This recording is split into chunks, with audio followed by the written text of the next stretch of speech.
My parents threatened to raise my rent unless I became my sister's unpaid nanny. They didn't expect that I'd disappear overnight, leaving them to deal with the chaos themselves. It started like any other day. I was sitting at my small kitchen table, staring out the window, the morning light catching the edges of the empty coffee mug in front of me. My apartment, modest but mine, had always been a quiet retreat from the noise of family expectations. It was the first time in my life I had a place where I could breathe freely, without anyone telling me what I should be doing, how I should be spending my time, or what was expected of me. For the first time, I felt in control of my life. But that morning, it felt like the ground beneath me was shifting. The email came in just after breakfast. It was from my mother, family meeting mandatory, tonight at 6. I felt a tightness in my chest. Another one of my mother's dramatic attempts to pull us all back into her orbit. I thought. Perhaps it was about some trivial matter, like the time we debated for hours about kitchen cabinet colors, or whether or not we should all wear matching Christmas sweaters. I shrugged it off at first, telling myself it was probably nothing. But as I read the email again, I sensed something was different. I was the last to arrive at my parents' house that evening. When I walked in, I was greeted by the familiar smell of my mother's lavender, scented candles, the warmth of the old wood floors creaking underfoot. But there was a tension in the air, something heavier than usual. My father was pacing near the fireplace, his hands clasped behind his back in that way he always did when he had bad news to deliver. My mother sat upright on the edge of the couch, her lips pressed together as if she were rehearsing something. Serena, my older sister, was sitting in the armchair, twisting her wedding ring. Her eyes were tired, her shoulders slumped in a way that made it clear she was carrying something much heavier than she let on. "You're late?" my mother said without looking up from her phone. "It's 5 minutes to 6. I replied, a little sharper than I meant to. She dismissed my words with a wave. "Sit," she ordered, gesturing to the love seat across from her. I obeyed, placing my purse beside me, wondering what this was really about. I noticed Serena didn't look up. That was my first clue that something was wrong. "We need to talk," my father said, his voice uncharacteristically serious. He paced for a moment, then stopped, turning to face me. "Your sister needs help," he said. Serena looked up, her eyes meeting mine for a fleeting second before she looked away, her face pale. "I'm drowning, Chloe," she whispered. "The kids, it's just too much. Keith is gone all the time with work, and I'm overwhelmed." I nodded slowly, trying to process her words. Serena, who had always been the golden child in our family, the one who got all the attention and support, was now at the center of this family crisis. My parents were obviously rallying around her once again. "What kind of help are we talking about?" I asked carefully. My father jumped in, his voice stiff. "We think the best solution is for you to take on more responsibility with your nieces and nephew." My stomach sank, but I forced myself to remain calm. Responsibility. My mother sat up straighter, pulling a folded sheet of paper from the coffee table. She handed it to me like it was a contract. "It's a schedule," she said, her voice unnervingly calm. "Just until things calm down." I unfolded the paper. It was a list of times and tasks, all centered around the kids: pick up Ruby at 3:15, Liam at 3:30, supervise homework, make dinner, and stay until Ethan returns. I stared at the sheet for a long moment, my mind racing. "You're asking me to babysit every day?" I asked, my voice barely a whisper. My father's tone hardened. "We prefer to call it helping family." I swallowed hard. My job wasn't glamorous, but it paid the bills. I worked long hours and often stayed late. I was proud of what I had accomplished, but it didn't seem to matter. "I work until 6 most days," I said slowly. "Sometimes later." "You'll adjust," he replied, his voice dismissive, like he was talking to a child. "Your job shouldn't come before family." My world tilted, just slightly as the words hit me. My job, my life. The things I had worked for, none of it mattered to them. They were willing to tear it all apart, to make me feel like it was all negotiable, all disposable. If it meant they didn't have to deal with their own responsibilities. "And if I don't adjust," I asked, my voice steady, though my insides were beginning to twist with a cold, growing anger. My parents exchanged a glance, as if they had rehearsed this moment. My mother folded her hands neatly in her lap and looked me squarely in the eye. Then we'll need to reconsider your rent. $800 is far below market value. The words landed like a slap. You're threatening to raise my rent unless I become Serena's unpaid nanny. My mother didn't flinch. We're asking you to contribute. If you won't, then yes, your rent will reflect market value. I felt a rush of heat in my chest, but I said nothing. Serena finally looked up, her eyes wide with pleading. Chloe, I really need you. Something inside me snapped, but it wasn't loud, it wasn't dramatic. It was quiet, controlled, and final. I stood up without a word. I need time to think, I said. My father shook his head. We need an answer today. You'll have it, replied, already walking out the door. As I closed it behind me, the silence in my apartment was almost suffocating. I leaned against the door, my mind reeling. How could they have thought this was okay? How could they manipulate me like this, pretending it was some kind of family obligation, when it was nothing more than a power play?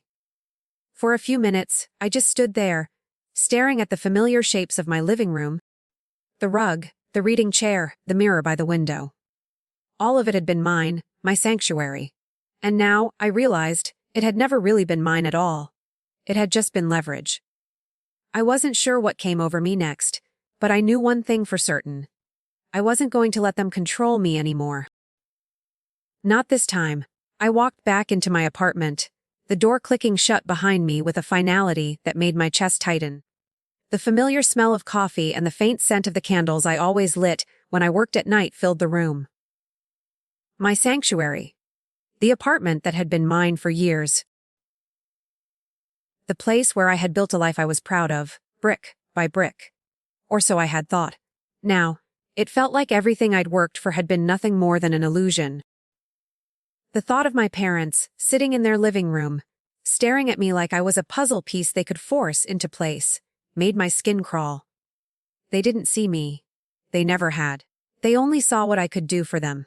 I closed my eyes, the anger bubbling up inside me, raw and unfamiliar. It wasn't the first time my parents had manipulated me. Over the years, they had used every form of guilt and expectation to control me. The subtle pressure. The constant reminders of what they had done for me, what they had sacrificed for me. The assumption that I owed them everything. But this felt like something new, something far worse. They were no longer just using guilt, they were trying to steal my life. I sat down at my desk. The soft creak of the chair grounding me. I reached for the lease I had signed years ago. The one that had always felt like a lifeline. I read through it again, every word, every clause. The anger in me shifted from raw fury to something colder. Legalese. Words that held the power to protect me. I wasn't trapped. The rent increase they threatened was illegal. They couldn't raise it immediately. The lease guaranteed a cap of 10% per year, and they were required to give 90 days written notice before any change. They were bluffing. They had no legal ground. The realization hit me like a thunderclap. My heart started to slow, the panic lifting, replaced by something clearer. A plan? A way out. For the first time in years, I felt the weight lift from my chest. They thought they had me, but they didn't. I was done. I opened my laptop. My fingers moving swiftly across the keys as I searched for apartments. I wasn't going to let them pull me back into their orbit. I wasn't going to spend another minute living under their control. As the night wore on, I found a place. An industrial-style apartment not far from here. The exposed brick, the tall windows, everything about it screamed independence. A space that was mine, truly mine, without strings attached. I could feel the weight of the years of compromise lifting, with every click of the mouse. I called the real estate agent the next morning, and set up a tour for that afternoon. I didn't tell anyone. Not a word. Not even Jessica, though she'd been my sounding board for everything over the years. She would have told me I was being hasty. She would have told me to think it through. But I was done thinking. I was done making excuses for people who didn't care about me. By the time I walked out of the agent's office, the place was mine. I signed the lease on the spot. No questions. No hesitation. The next morning, I emailed my boss and requested 3 vacation days. It was time to pack. It was time to leave. I worked quickly, methodically. I started with the bookshelves, taking each book down and packing it carefully in boxes. The clothes were next, folded neatly, stored away in paper. The dishes I'd collected over the years went into bubble wrap, one by one. The apartment slowly transformed, the space emptying of the life I had built here. I didn't feel sadness. I didn't feel regret. What I felt was quiet. Controlled. This was my escape. I wasn't running from my family, I was reclaiming what was mine. What they had tried to take. By the time the movers arrived on Friday morning, my apartment was a half-empty shell. I handed them the keys and took one last look around. The soft glow of the morning light made the apartment feel different. It wasn't the home I had once thought it was. It was just a place I had temporarily occupied, a space to heal, a space to finally understand what I needed. And now that I understood, it was time to move on. The movers packed up the last of my things, the sound of their footsteps on the floor echoing in the silence. I closed the door behind me. The familiar sound of the latch clicking shut like a door to the past, closing once and for all. I knew what my parents would think. They'd come to the apartment, frantic, angry. They'd start calling, sending texts, desperate for answers. But I wasn't going to give them that. I wouldn't give them an explanation. I wouldn't let them manipulate me into taking on their mess, into sacrificing my own life for their convenience. The last thing I did before I left was place the keys on the counter. I didn't even bother to lock the door behind me. They wouldn't get the chance to fix this, to make it their own again. They would have to deal with the fallout. I slid the keys through the mail slot and walked away. By the time I unpacked the first box in my new apartment, my phone lit up with messages and missed calls. I didn't even look at them. The numbers piled up, 10 missed calls, then 20, then 30. My mother's voice, frantic and sharp, leaving voicemails. My father's anger disguised as authority. I didn't listen. I didn't need to hear it. I wasn't going back. And they weren't going to control me anymore. The silence in my new apartment felt different now. It wasn't the kind of quiet that makes you feel lonely. It was the kind that felt earned. Like the first deep breath, after holding your breath for too long. I stood in the middle of the living room, surrounded by cardboard boxes, still feeling the faint echo of the place I had just left behind. I had barely gotten settled in before the calls started. My phone was buzzing constantly. Each missed call, each voicemail, a reminder of the family I had just walked away from. It was strange, not hearing their voices in person, but knowing that they were out there, desperately trying to get through to me. The names on the screen. Mom, Dad, even Serena. I didn't pick up. It wasn't because I hated them.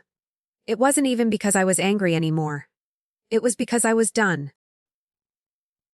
Done with the constant pressure, the weight of their expectations, the suffocating sense that nothing I did would ever be enough. I wasn't their daughter anymore. I was their fallback, their last resort whenever things got hard. I placed my phone face down on the coffee table, refusing to engage. Instead, I began unpacking the boxes. One by one, I pulled my things from the cardboard, books, clothes, dishes, and set them in place. Each object had a memory attached to it. And as I placed it where I wanted it, I felt a small piece of the old me coming back. The one who didn't have to justify every decision, every choice to someone else. The one who could just be. The room felt emptier than it should have, and yet, in some way, it felt like it had been waiting for me. The walls were bare, just the way I liked it. I didn't need decorations that screamed at me to fit into some pre-designed idea of happiness. This place was mine, and I didn't have to pretend that it was anything else. I let the quiet fill the space, letting myself feel the absence of the constant hum of my family's demands. For the first time in ages, I could hear my own thoughts without interference. There were no judgments, no guilt trips, no obligations weighing me down. Just me. In a room that didn't demand anything from me. But as the night wore on, My mind wandered back to that meeting with my parents. Their faces, calm and calculating. Their practiced words.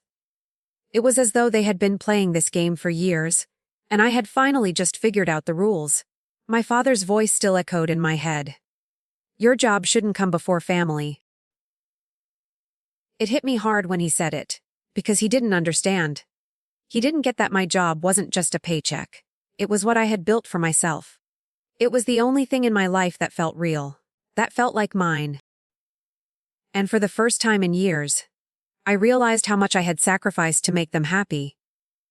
To be the one who was always there, always picking up the pieces when they fell apart. But not anymore. I turned away from the empty boxes in the corner of the room and walked to the window. The city lights twinkled in the distance, but they seemed far away now. I wasn't part of that world anymore. I wasn't part of the world my parents wanted me to live in. I wasn't going back, I couldn't. And I wasn't sure what they'd do when they realized I had left. My phone was still buzzing, but I ignored it. They would have to figure it out. I wasn't their safety net anymore. If they wanted to change things, they would have to learn how to do it themselves. As I stood there, looking out at the city below, I felt a strange sense of freedom. Not the kind you get from running away, but the kind you get when you finally stop apologizing for being yourself. When you stop letting someone else dictate what your life should look like. I was done being the dependable one.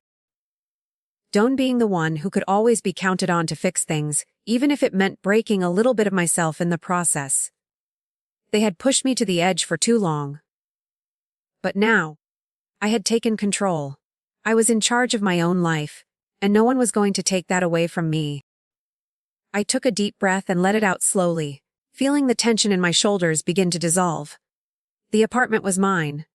The space, the time, the decisions, they were all mine now. I smiled to myself, a quiet, satisfied smile. It wasn't victory, not in the way most people would think. It was something more. It was peace. And for the first time in a long time, I knew what it felt like to truly have peace. I didn't respond to the missed calls that flooded my phone over the next few days. I didn't need to. I already knew what they would say. My mother's frantic voice, my father's calculated anger, Serena's pleading words, none of it mattered anymore. I had made my choice. I had walked away. Instead of listening to their voices, I spent the next few days settling in. Each morning I woke up to the quiet that had once terrified me. It was a comfort. The first morning in my new apartment, I stood in front of the window, watching the sun rise over the city. It was a soft, golden light that seemed to stretch out across the skyline, and for the first time in months, I felt like I could breathe again. The apartment was small, but it was mine. There was no room for anyone else's expectations, no space for guilt. The furniture was simple, each piece carefully chosen to reflect my new reality. The chair by the window, the bookshelf that held the books I had collected over the years. Each thing felt like a small rebellion against the life I had left behind. A reminder that I was free. But even as I unpacked, a part of me couldn't shake the feeling of being hunted. It was as if my parents were circling, waiting for the moment I would return to their grasp. I couldn't get their words out of my head. Your family. You need to help. It's your responsibility. The pressure of those words still sat heavy on my chest, but I couldn't go back to that. I had given them everything for years, my time, my energy, my choices. And what did I have in return? Nothing but more demands. They saw me as a tool, not a person. And they weren't going to get that from me anymore. I didn't tell anyone what I had done. Not even Jessica, who had always been my sounding board. She had never been as close to my family, so she wouldn't understand. She would have told me to think about it more, to be patient. But I had been patient long enough. I thought about the moment when I had walked out of my old apartment, the keys still sitting on the counter. The finality of it. There had been no hesitation. The minute I closed the door behind me, I felt something shift inside me. Something that had been building for years, but had finally snapped into place. I could feel the weight of their expectations start to slide off my shoulders. The constant guilt, The feeling that I owed them everything, it was gone. And in its place, there was a quiet satisfaction. I wasn't running from them. I was running toward something. Something that had been buried beneath years of compromise and sacrifice. I started looking through the stacks of paperwork I had ignored for months. The bills, the letters, the contracts. I had put them off, too busy keeping my life together for everyone else. Now I had the time. Now, I could make my own decisions. As I sat at my new desk, the sounds of the city outside muffled by the thick walls, I felt a strange sense of power. The kind of power that comes from knowing that no one could force me into a decision anymore. No one could hold my future hostage. Not my parents, not Serena, not anyone. I had learned the hard way that no one would ever respect my boundaries unless I set them myself. And now, I was setting them. I wasn't going to be their safety net anymore. I wasn't going to be the one who dropped everything to pick up the pieces of their lives. For the first time in years, I felt like I was in control of my own story. I wasn't just a character in someone else's narrative, living according to their rules. I was writing my own. And that was a feeling I had almost forgotten existed. As the days passed, the calls became fewer. I knew they were still trying to reach me, but I wasn't going to pick up. I wasn't going to let them pull me back in. And though part of me felt the guilt start to creep in again, I pushed it aside. I had made the right choice. By the time the weekend came, I had nearly unpacked everything.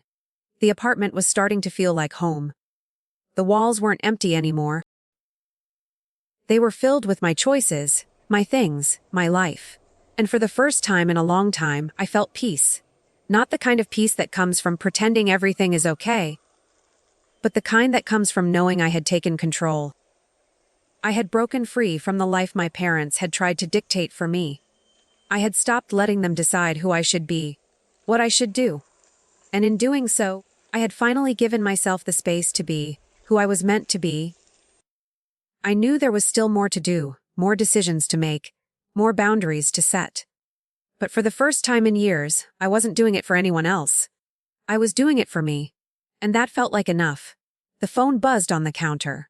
A text message from my mother. Please come home. We need to talk. I smiled, but I didn't reach for the phone. Not this time. Not yet. I sat in the middle of my new apartment, the quiet of the place settling around me. The walls, still bare, seemed to echo the finality of my decision. Everything felt different now. The weight of my family's demands, the expectations that had once shaped every part of my life, were no longer a burden. I was free. But that didn't mean it was easy. The silence in the room was almost too much at first. The hum of traffic outside, the faint sounds of the city moving on without me, it all felt so far away. It was a different world. A world that wasn't constantly measuring me against someone else's standards. It wasn't the world I had known for so long, where my worth had been dictated by how much I could give, how much I could bend and adjust to others' needs. But now, there was peace, a strange, uncomfortable peace. Because even though I had walked away, there was still the echo of my parents' words in my head. You owe us. Your family. It's your responsibility. I knew they would never understand. They would never see me as anything but the person they could manipulate into doing their bidding. For years, I had allowed that to define me. But not anymore. I had set my boundaries, and I couldn't go back on that. Not now, not after everything I had done to break free. I got up and walked over to the window, pulling back the curtain to look outside. The city was bustling as usual. People moving in every direction, heading to jobs, meeting friends, living their lives. And there I was, standing in this apartment, a space that was truly mine for the first time. A space where no one could come in and rearrange things to suit their needs.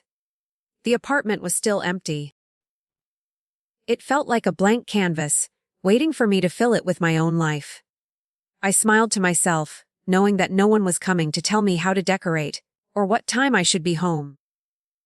There was no one to ask for favors, no one to trip me into taking on more than I could handle.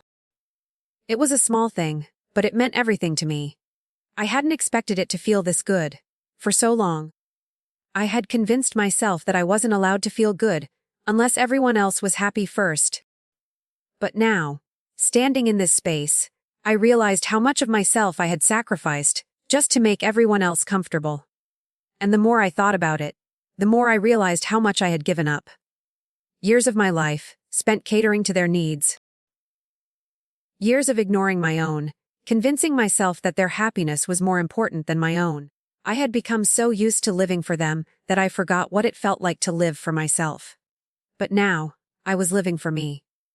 And that made all the difference. The phone buzzed on the table beside me, but I didn't pick it up. It was another missed call, probably from my mother. She had called earlier, but I had ignored it. I wasn't ready to talk to them. Not yet. Not when I knew what they would say. It wasn't that I didn't care about them. I did. I always had. But I couldn't keep giving everything I had and getting nothing in return. I couldn't keep being their fixer, their emotional safety net. It wasn't sustainable. And it wasn't fair to me. I glanced at the phone again, debating whether to listen to the messages. I knew what they would say. The same thing they always said when things didn't go their way. Why won't you talk to us? You're making this harder than it needs to be. We're family. But it wasn't family. It was control.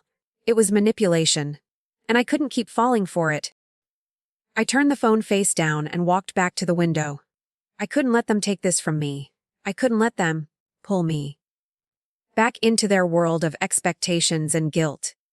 And in that moment, I knew that this was the right decision. There was no going back. I had made the choice to take my life back, to stop letting others define who I was, and what I could give. I had spent too long being everything to everyone else. And now it was time to be everything to myself. I wasn't just running away. I was running toward something better. Something that I had nearly forgotten existed. The freedom to live my life on my own terms. I felt a deep breath fill my lungs, the tension in my shoulders slowly easing. I wasn't alone anymore. I wasn't trapped. I wasn't bound by their expectations. I was free. And that was enough. The days passed in a blur, each one melding into the next as I adjusted to my new life. The emptiness of the apartment felt comforting, even as it was still a little too quiet.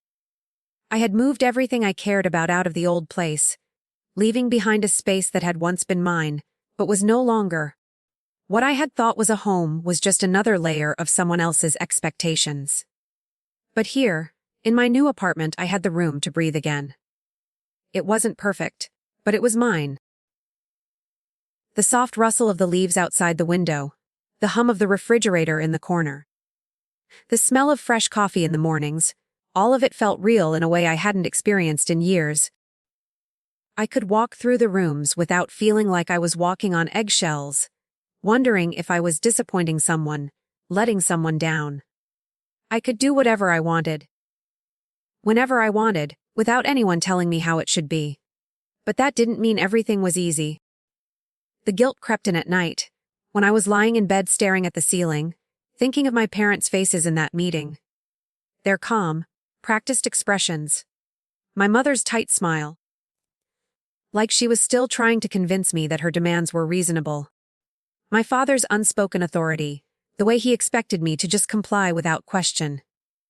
The way Serena had looked at me, her eyes wide, filled with unspoken requests. "Please help," she had said.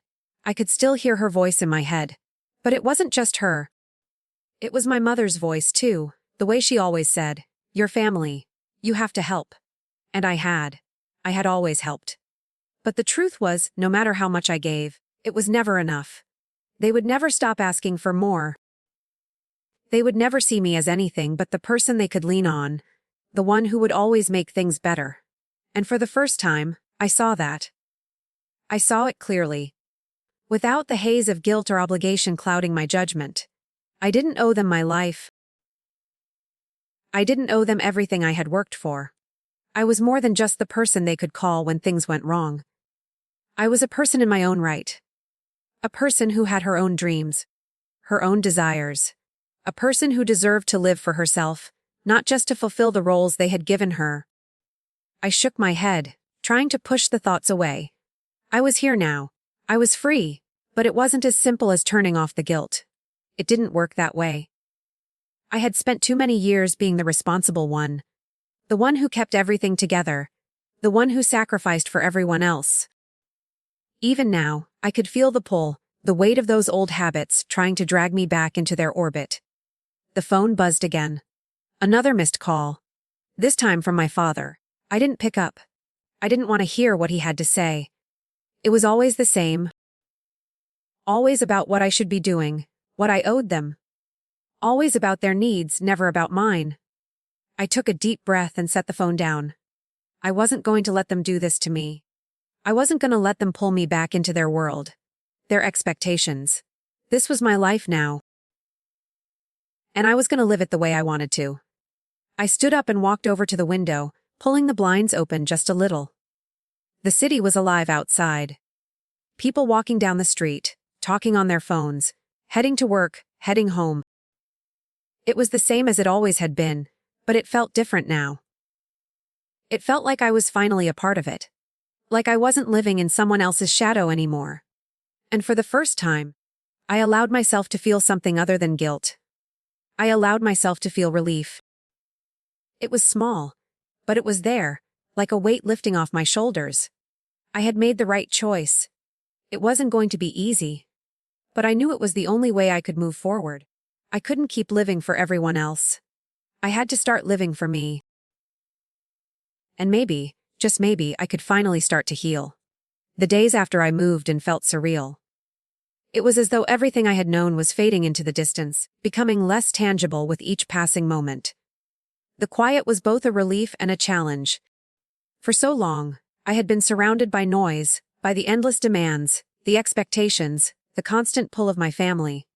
Now, in my new apartment, there was no one telling me what to do. No one asking for favors, no one waiting for me to solve their problems. At first, I wasn't sure how to feel about it. The silence filled every corner of the space, and it was all I could hear. The hum of the refrigerator, the soft ticking of the clock on the wall, the faint sounds of traffic from outside. It was almost overwhelming. I wasn't used to the quiet. I had always been busy fixing things, busy making everyone else's life easier. Now, I was left with nothing but my own thoughts. I spent the first few days unpacking, slowly turning the apartment into a space that felt like mine. The bookshelves went up first, followed by the kitchenware I had accumulated over the years. I carefully placed the photos I had collected in frames, set them on the mantel above the fireplace. Each piece, each object, held a piece of my past, a piece of the life I had built for myself. It was a strange feeling, seeing my life come together in a new space, without anyone else's input or approval. As I worked, I thought about the last few months, about the meeting with my parents, the ultimatum they had given me. The memory of their calm faces, the way they had acted like nothing was wrong, still made my stomach turn. They had tried to control me, to make me fit into their mold once again, just like they had done all my life. And for a moment, I almost folded. I almost agreed to become my sister's nanny, to take on the burden they had placed on me without question. But something inside me had snapped. I wasn't going to let them do it anymore. I wasn't going to keep sacrificing myself for them. Not when it meant losing everything I had worked for. I closed my eyes for a moment, letting the memory fade, and focused on the present. The apartment. The quiet, the freedom. It was still a little hard to believe, but it was real. I was here. I had made it. I had walked away from the life they had tried to force me into, and I had started fresh. The phone buzzed on the counter, pulling me out of my thoughts. Another missed call. I glanced at the screen. My father. I hadn't talked to him since I moved out, and I wasn't ready to pick up yet. I knew what he would say. He would try to convince me that I was being unreasonable, that I was making a mistake.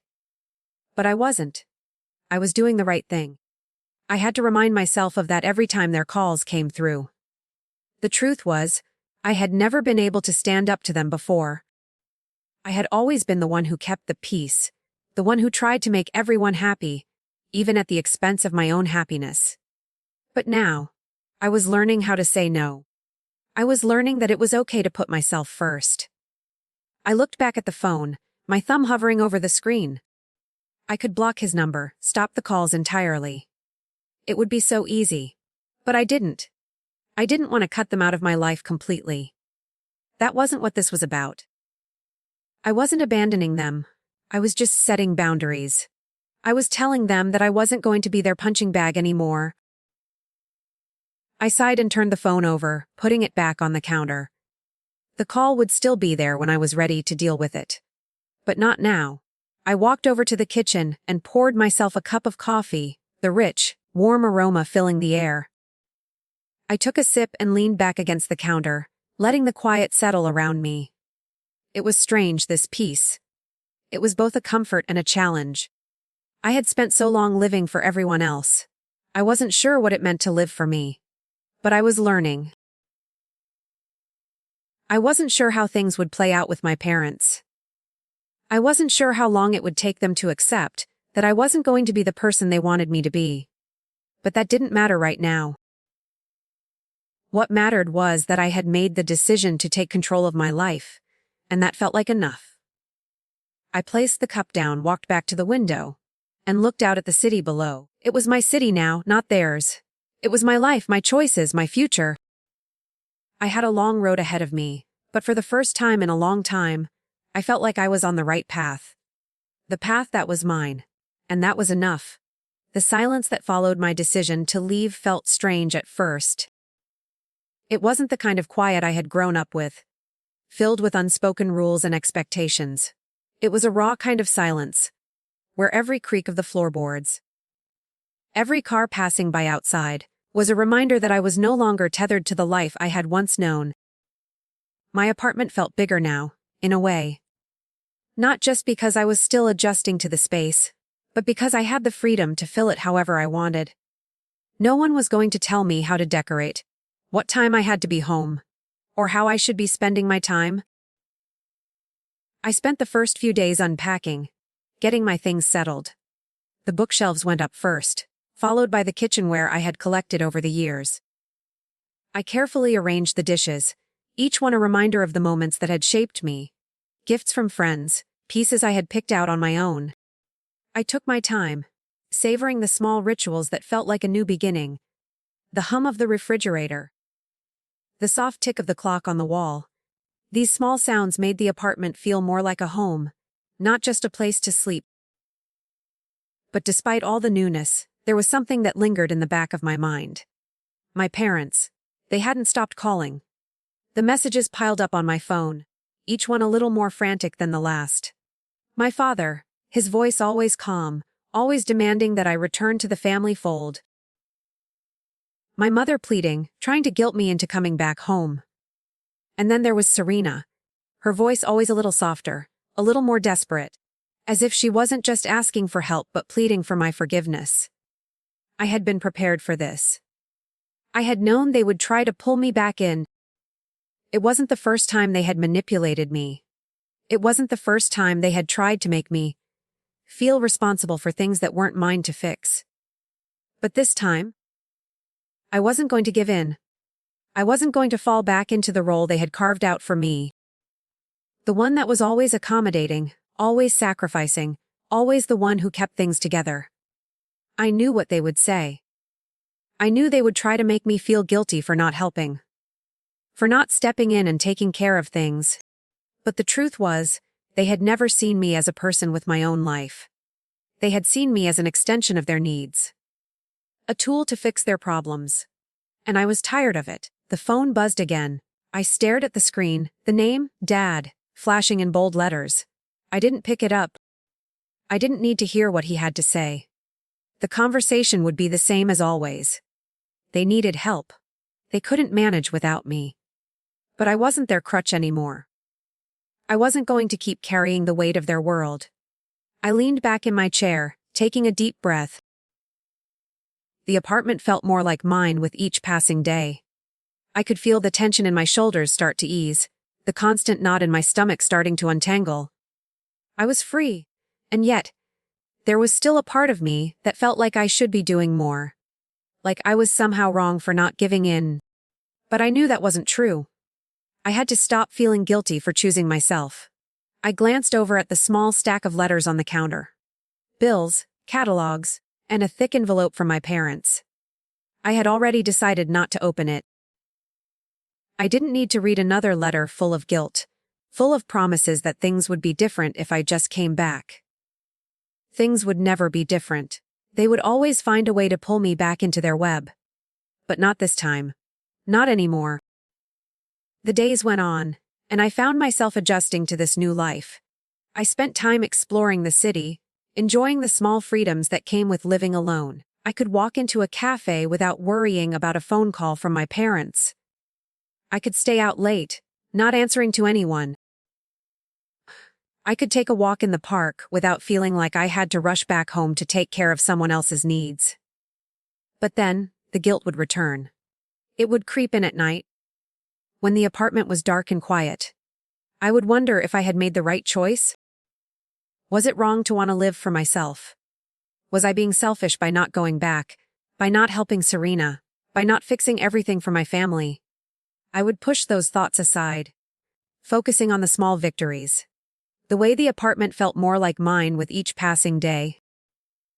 The way I could look in the mirror and finally see the person I wanted to be, not the person they had expected me to be. I had made this choice. I had walked away for a reason. And I couldn't let that reason slip away because of guilt. I didn't have to answer their calls. I didn't have to fix everything. I was allowed to be free, and I was going to keep reminding myself of that, day after day, until it became my truth.